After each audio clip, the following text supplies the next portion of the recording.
Hello everyone, this is a lesson on integration of polynomials, and let's start the lesson. In front of my screen I have the integral of 4x cubed plus 6x plus 3.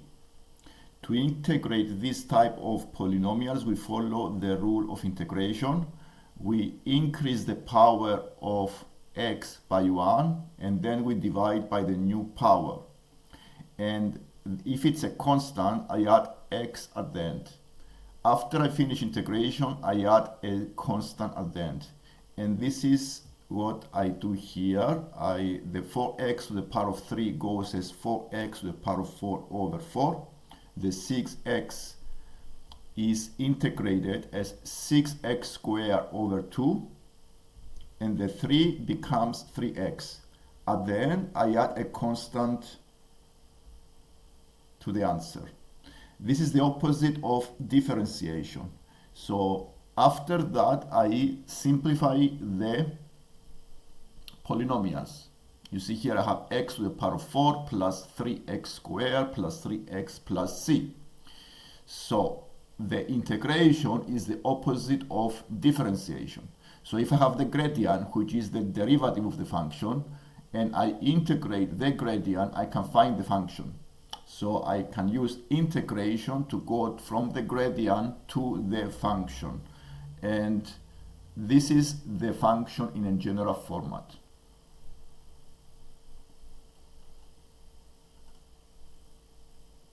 The second exercise I have on the screen is the integral of 2 root x plus 1 over x to the power of 3. Before starting the integration, I need to make sure that all the x have a power. And here I have a square root of x, and the second term is the reciprocal of the cube x to the power of 3. So using the indices rules and the fractional indices and the negative powers, I can change the x to the square root of x as x to the power of minus 2.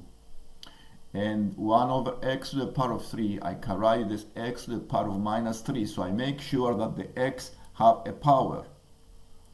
So the rule I follow is 1 over x to the power of 3 can be written as x to the power of minus 3. And then I go and apply the rules of integration. I add 1 to the power and I divide by the new power. So a half plus 1 gives me 3 over 2. This is what I have here. So I have a power of x as 3 over 2 and I divide by the new power, 3 over 2. And then second integral is minus 3 power. I add 1, so it gives me minus 2. I divide by the new power is negative 2. And then after I finish integration, I add a constant. Simplifying this, the answer gives me 4 over 3x to the power of 3 over 2. 2 divided by 3 over 2 give you 4 over 3. And then minus 1 over 2x to the power of minus 2 plus c. This is the answer of the above integral. So if I divide 1 by 3 over 2, the answer is 2 over 3. I follow the methods of division of fractions. This is the number 2. Here I'm going to explain the rule of indices, especially the negative powers, in case you see negative powers. So if I have an x to the power of minus a, the rule says find the reciprocal of x and make the power positive. So this can be written as 1 over x to the power of a. The same way, if I have 2x to the power of minus a, I can write this as 2 over x to the power of plus a. The reciprocal of 2 is 1 over 2. So if I have a 2 to the power of minus 3, the reciprocal of 2 is 1 over 2, and then I make the power positive, 3. So I can write the 2 to the power of minus 3 as 1 over 2 to the power of 3, which is 1 over 8. So if I have a number raised to a negative power, then I found the reciprocal of the number and I change the power into a positive. So find the reciprocal of the number and make the power positive. And let's go to the number 3. Here I have a fraction, and again the x, I don't have x2 powers because I have a fraction. First thing to do here is to split the fraction and use the indices rules to simplify the powers. Then what I do here, I need to split the fraction and write this x to the power of 2 over x to the power of a half plus 3 over x to the power of a half. Then I use the indices rules, then division of powers. The rule says I subtract the powers. So I do 2 minus a half give you 3 over 2. And the reciprocal of 1 over x to the power of a half give you x to the power of minus a half. Then I follow the method of integration as we did before. I increase the power by 1 and I divide by the new power. So the 3 over 2 becomes 5 over 2, and I divide by 5 over 2 for the first term. The minus a half, I add 1, give me plus a half, and then I divide by the new power, plus a half. Then I add a constant at the end. Simplifying this give you 2 over 5x to the power of 5 over 2 plus 6x to the power of a half plus the constant. Here is helpful to remember the addition of fractions of different denominators in case you have powers as a fraction. That's why I have a tutorial at the right, on the right hand side, and I show the method of adding fractions of different denominators. Let's say I have 2 minus a half. The 2 is 2 over 1.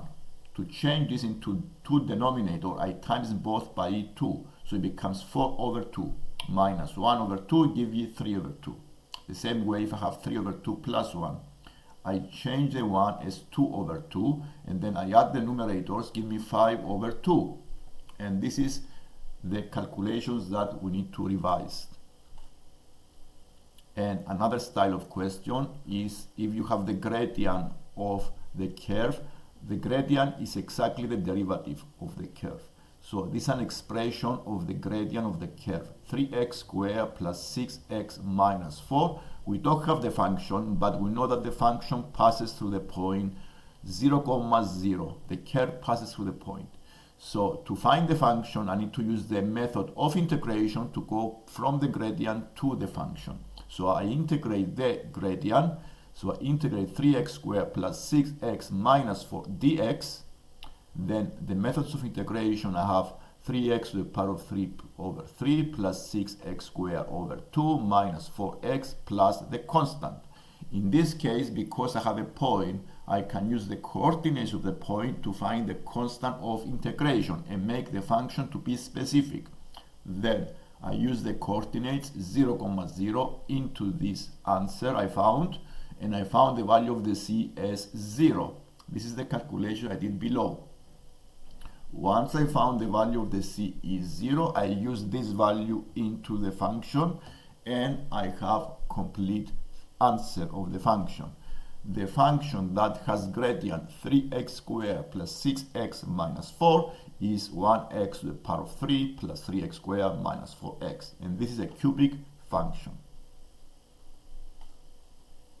And let's go to a similar question, the number 5. The number 5 is in gradient. We have the gradient of the curve, that is 2x plus 5 root x plus 6 over x squared. I'm going to follow exactly the same process as we did before. I need to write the x as powers. So I write the gradient as 2x plus 5x to the power of a half plus 6x to the power of minus 2. Then integrating the gradient, this gives me the curve. So by integrating this polynomial, I have and simplify it, I have x squared plus 10 over 3x to the power of 3 over 2 minus 6x to the power of minus 1 plus c. Since the curve passes through the point 3, 7, I'm going to use this point and find what is the value of the c. So by using the coordinates into the answer I have, I can find the constant of integration as a specific number. So by substitution, we find the value of the c as, into the next page, I found the value of the c here as I found as minus 4 minus 10 root 3. I did all this process by substitution, and this gives me the value of the c, which I can add at the end of the answer. So what I have here is some revision of fractional indices. So if I have a number raised to a power that is a fraction, then the rule says that the denominator of the power represents the root, and the b, for example, the numerator of the power is the power of the number a. For example, if I have 3 to the power of 3 over 2, this is the square root of 3 to the power of 3, because 3 represents the power of the number and 2 is the root. 2 means it's a square root. So this gives me square root of 27. And it's possible to simplify this by writing 27 as 9 times 3, because 9 is a square number and goes out of the root as 3. So this can be simplified as 3 square root of 3. And this is the lesson for today. The next lesson is on definite integrals. In this we use to find the areas under the curve and above the horizontal axis. This is the end of the lesson, and I can see